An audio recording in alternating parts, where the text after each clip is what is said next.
శ్రీ గణేశాయ నమః. శ్రీ శివ మహాపురాణము. శ్రీ శివపురాణ మహత్యము.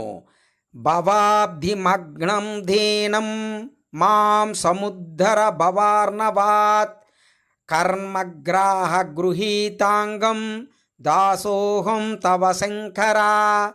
సౌనిక మహర్షి సాధన విషయమును గూర్చి ప్రశ్నించగా సూత మహర్షి ఆయనకు శివపురాణము యొక్క గొప్ప మహిమను వినిపించుట.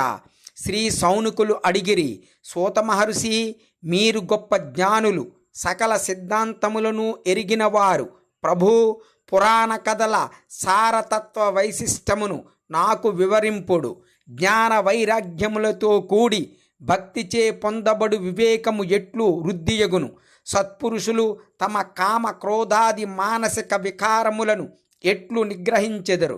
భయంకరమైన ఈ కలికాలమునందు జీవులు అసుర స్వభావమును కలిగియున్నారు. ఈ జీవ సముదాయమును శుద్ధ దైవీ సంపదతో కూడిన వారినిగా మొనరించుటకు శ్రేష్టమైన ఉపాయమేది? శుభకరమైన వస్తువులలో పరమోత్కృష్టము, మంగళకరము, పవిత్ర మొరనించున్నది ఏది? అట్టి ఉపాయములలో సర్వోత్తమమైన ఏదైనా శాశ్వత సాధనను తెలపండి.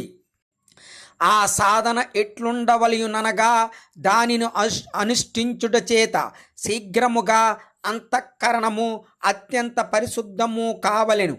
నిర్మల చిత్తము గల పురుషునకు శాశ్వత శివప్రాప్తి కలగవలయను. శ్రీ సూత మహర్షి పలికెను, సౌనిక మహాముని, పురాణ కథ వినవలయునను తీవ్రమగు శ్రద్ధయను కోరికయును నీకు కలదు. అందువలన నీవు మిక్కిలి ధన్యుడవు. కనుక నేను విశుద్ధమైన మనస్సుతో ఆలోచించి మిగిల ఉత్తమమైన శాస్త్రమును వర్ణించెదను. అది సకల శాస్త్రముల సిద్ధాంతములతో సంపన్నమైనది. భక్తి మొదలగు వాటిని పెంపొందించునట్టిది. దేవదేవుడగు శివుని సంతోషపరచు దానిని నీకు తెలిపెదను. చెవులకు ఆనందమును కలిగించు దానిని, అమృత స్వరూపమును, దివ్యమైన దానిని వినుము. మునీంద్ర, శివపురాణము మిగుల శ్రేయస్కరమైనది. పూర్వము పరమశివుడే దానిని ప్రవశించెను. ఇది కాలసర్పము నుండి ప్రాప్తమగు గొప్ప దుఃఖమును నశింపజేయు ఉత్తమ సాధనము. గురుదేవులగు వ్యాస మహర్షి సనత్కుమారుని చేత ఉపదేశమును పొంది మిగులు ఆధారముతో సంక్షిప్తముగా ఈ పురాణమును ప్రతిపాదించెను. దీని వలన కలియుగమునందు మానవులకు పరమహితము లభించునను ఉద్దేశ్యముతో ఈ పురాణము రచింపబడినది. ఈ శివపురాణము మిగుల ఉత్తమ శాస్త్రము. ఇది ఈ భూమండలమున దేవదేవుడగు శివుని వాజ్మయ స్వరూపముని తలంచి అన్ని విధములా దీనిని సేవించవలెను. దీని పఠన శ్రవణములు సకల సాధన ఫలమును చేకూర్చును. దీని వలన శివభక్తిని పొంది మానవులు మహోన్నత స్థితికి చేరుదరు. అట్టి మనుష్యుడు శీఘ్రముగానే శివపదమును పొందును. కనుక మానవులు సకల ప్రయత్నములతో ఈ పురాణమును చదవనవలంబించుదరు. దీని అధ్యయనము చేయుటయే ఇష్టమైన సాధనమని వారు తలపోసెదరు.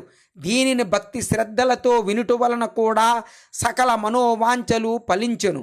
భగవంతుడైన పరమశివుని ఈ పురాణమును వినుట వలన సకల పాపములు తొలగిపోవును.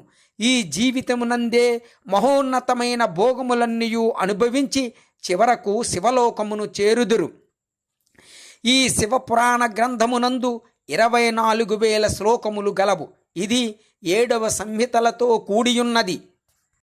మానవుడు భక్తి జ్ఞాన వైరాగ్యముల చేత సంపన్నుడై మిక్కిలి గౌరవముతో దీనిని శ్రవణము చేయవలెను. 7 సంహితలు గల ఈ శివపురాణము దివ్యమైనది. పరబ్రహ్మ పరమాత్మతో సమానమై విరాజిల్లుచున్నది. కనుక పరమోన్నత స్థితిని ప్రసాదించెను. నిరంతరము ఈ శివపురాణమును అనుసంధానపూర్వకముగా భజించువాడు, నిత్యము భక్తి శ్రద్ధలతో పఠించువాడు పుణ్యాత్ముడగును. దీనిలో సందేహము లేదు. పవిత్రమైన బుద్ధిగల మానవుడు భక్తితో అంత్యకాలమునందు ఈ పురాణమును వినినచో అట్టివాని ఎడల భగవంతుడగు పరమేశ్వరుడు మిగుల ప్రసన్నుడై తన ధామమును ప్రసాదించెను. ప్రతిదినము ఈ శివపురాణమును పూజించువాడు ఈ ప్రపంచమున సకల భోగములను అనుభవించి చివరకు శివ సాన్నిధ్యమును పొందుదురు. అలసత్వమును వీడి ప్రతినిత్యము పట్టు వస్త్రములను ధరించి శివపురాణమును సత్కరించువాడు ఎల్లవేళలా సుఖముగా నుండును. ఈ శివపురాణము స్వచ్ఛమైనది. పరమాత్ముడగు శివుని సర్వస్వము. ఇహపరలోకములందు సుఖమును గోరువాడు మిగులు ఆధారముతో ప్రయత్నపూర్వకముగా దీనిని సేవించవలెను. స్వచ్ఛము సర్వోత్కృష్టముగు శివపురాణము ధర్మ అర్థ కామ మోక్షములను 4 పురుషార్థములను ప్రసాదించును. కనుక భక్తి శ్రద్ధలతో నిరంతరము దీనిని శ్రవణము పఠనము చేయవలెను. శ్రీ గణేశాయ నమః. శ్రీ శివ మహాపురాణము. శ్రీ శివపురాణ మహత్యము. భవాబ్ధిమగ్నం ధేనం మాం సముద్ధర భవార్ణవాత్ కర్మగ్రాహ గృహీతాంగం దాసోహం తవ